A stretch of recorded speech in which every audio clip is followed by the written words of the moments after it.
everywhere you look.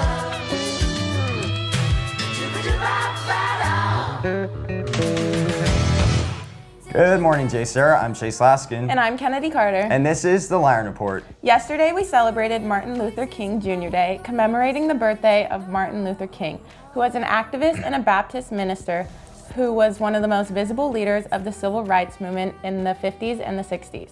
In his activism, he preached nonviolence and civil disobedience based on Christian beliefs and led the activism predominantly in the South.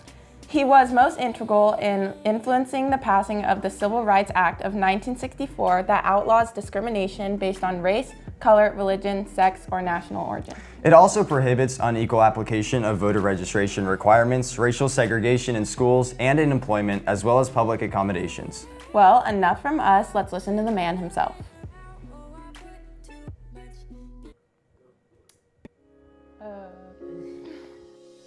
I have a dream that one day this nation will rise up and live out the true meaning of its creed.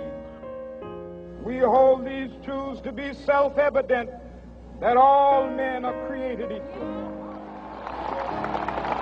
At the heart of their concerns, this query has often loomed large and loud. Why are you speaking about the war, Dr. King? Why are you joining the voices of dissent? Peace and civil rights don't mix, they say. The nonviolent resistor not only avoids external physical violence, but he avoids internal violence of spirit. He not only refuses to shoot his opponent, but he refuses to hate him, and he stands with understanding goodwill at all times. How long? Not long. Because the arc of the moral universe is long, but it bends towards justice. These great experiences are not based on a bargaining relationship, not an if faith, but a though faith. And I'm coming to my conclusion now. And I want to say to you this morning, my friends, that somewhere along the way, you should discover something that's so dear, so precious to you, so eternally worthful, that you will never give it up. You ought to discover some principle. You ought to have some great faith that grips you so much that you will never give it up. Like anybody, I would like to live a long life. Longevity has its place. But I'm not concerned about that now. I just want to do God's will. And He's allowed me to go up to the mountain. And I've looked over and I've seen the promised land. He still continues to influence today's world, and we thank him for everything he did. Well, on a completely different note, the announcements did not export, so Willie will be saying them. Nothing new. Sign-ups have finally opened up for the Alaska trip. If you go to jserra.org/Alaska, you will see the brochure with all the details.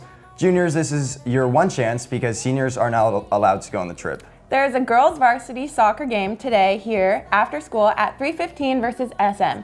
They destroyed Mater Dei last game, so come out to see them continue their undefeated season. FLA Night of Champions is Thursday the 18th at 6:30 p.m. in the Pavilion. There you will hear from alumni Dante Pettis and Royce Lewis. The Winter Rosary Rally is this Thursday at 6 p.m. by the Mary statue. They will be praying for winter sport athletes as they continue competing in their seasons. The hot cocoa mixer in the center room tomorrow at break is going to be open to current and new transfers, so come meet the new transfers and get a warm treat. The kickoff of the Winter Olympics at JSerra starts this week, February 5th. The Winter Olympic Rally will be held on February 9th. Tomorrow is our next varsity home basketball game against Santa Margarita at 7 p.m. Come dressed in all black for the blackout theme. And today, after school, there is annual Teachers' Night for girls basketball. They will play Santa Margarita at 7 p.m. at home. Well, that's all we have for you for today's show. I'm Chase Laskin. And I'm Kennedy Carter. Have a great day, JSerra.